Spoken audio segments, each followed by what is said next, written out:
Alors, est-ce que ma voiture est prête? Ouais, mais on va dire qu'elle m'a causé beaucoup de boulot.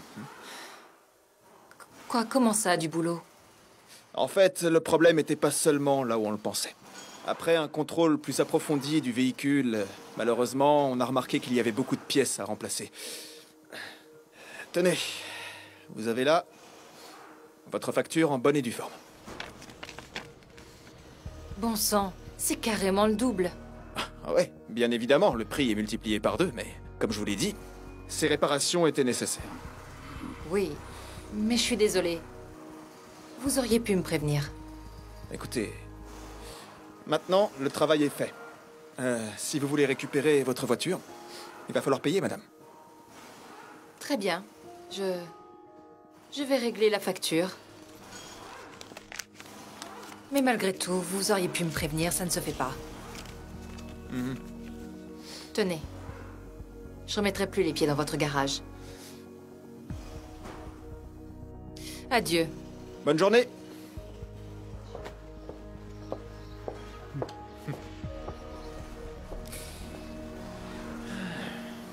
Jérôme, mais qu'est-ce que tu trafiques, enfin? Écoute, c'est la première fois qu'elle venait. Qu'est-ce que tu crois, qu'elle y connaît quelque chose en mécanique? Elle s'est rendue compte de rien.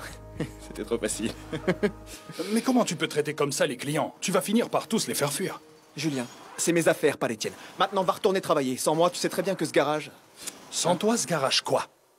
Regarde, je sais pas si tu l'as remarqué, mais tu nous as fait perdre encore un client. Quoi, cette pauvre fille? Tu peux me dire ce qu'on y perd? C'est pas comme si elle allait nous faire gagner des millions. Tu vois ce que je viens de faire, là? C'est le seul moyen que j'avais pour lui soutirer le maximum d'argent. Si seulement ton père entendait ça. Oh, Julien! Mon père n'est plus là. Le garage est à moi. Et c'est moi qui décide ici. Tu as raison là-dessus. Le garage est à toi. Mais combien de temps tu crois que ça va durer?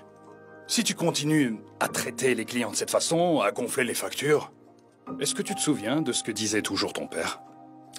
L'honnêteté est toujours récompensée. Attends, mais t'es bête ou quoi? T'as rien compris? Il est hors de question que je reste un petit joueur comme mon père. Je vais réussir à construire un empire en un rien de temps, tu vas voir. C'est comme ça qu'on fait beaucoup d'argent. Mais tu peux quand même pas faire ça sur le dos de tes clients. Tu sais que tu commences à me saouler, mec? Écoute, t'as deux choix maintenant. Soit tu retournes travailler, soit je te vire. Allez, grouille-toi!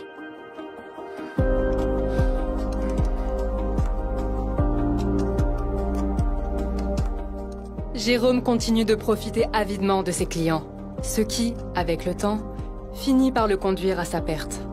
Il se fait d'abord lâcher par Julien, qui travaillait au garage avec lui depuis l'époque où le père de Jérôme gérait le garage. Puis, par ses clients, même les plus anciens, qui finissent par comprendre qu'ils sont sans cesse victimes des arnaques et des petites combines de Jérôme. Et lorsque les dépenses sont supérieures aux recettes, Jérôme se voit contraint de fermer et de chercher du travail. Donc vous êtes monsieur Jérôme Belli. Oui, en effet, c'est moi. Je ne comprends pas ce qui a entraîné la fermeture de votre garage. Vous aviez une bonne base clientèle, d'après mes souvenirs. Ah, vous savez comment c'est. Malheureusement, j'ai eu quelques soucis avec mes employés. J'en étais même arrivé à un point où ils ne faisaient plus le travail qu'ils étaient censés faire, vous comprenez? Oui, je comprends. C'est vraiment dommage. Enfin bref, je suis content que vous soyez venu chercher du travail chez nous. Je connaissais bien votre père. C'était une belle personne. Il était fiable et honnête. Et je pense qu'en toute logique, son fils devrait être pareil. Vous savez, en toute modestie, c'est pas pour me vanter, hein, mais avec le temps, j'ai mis au point des techniques pour augmenter le chiffre d'affaires. Rassurez-vous, c'est rien de louche. Vous savez, entre entrepreneurs, on se comprend, pas vrai? Intéressant. Ouais. Et de quoi s'agit-il? Ok, en fait, je vais vous expliquer. Bonjour, Lucien. Je viens régler ma facture. Oui, tout de suite, madame. C'est vous? Qu'est-ce que vous faites ici? Est-ce qu'on se connaît? Quoi, vous avez déjà oublié? Il y a quelques mois, je suis venue dans votre garage. Non, je pense que vous faites erreur. Écoutez, Lucien, si je peux vous donner un conseil, n'embauchez pas cette personne. Mais pourquoi ça? Eh bien parce que ce jeune homme m'a arnaqué. Est-ce que c'est vrai? Mais qu'est-ce que vous racontez? Non, non, c'est pas plutôt vous qui vouliez pas payer la facture? Et maintenant, en plus de ça, vous venez me traiter d'arnaqueur. Non, écoutez, si quelqu'un ici devait se plaindre, je pense que ce serait plutôt moi. Non, arrêtez. J'ai l'impression que vous croyez que les femmes ne connaissent absolument rien à la mécanique. Mais voyez-vous, malheureusement, vous êtes tombé sur la mauvaise personne. Qu'est-ce que vous insinuez là? Je n'insinue rien. Écoutez, Lucien, Jérôme m'a facturé des réparations qu'il n'a jamais effectuées sur mon véhicule. Et je suis désolée pour vous, Jérôme, mais j'ai une entreprise de transport, et donc je m'y connais plutôt bien dans votre domaine. Si vous pensiez me duper, vous avez fait erreur.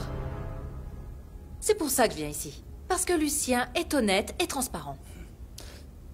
Je crois comprendre. Madame m'avait déjà raconté cette histoire. Ainsi, le problème ne vient pas de vos employés, mais de vous. Non, mais vous n'allez quand même pas croire ce qu'elle dit. Vous connaissez pourtant la réputation de mon père. Jamais j'aurais pu... Oui, justement.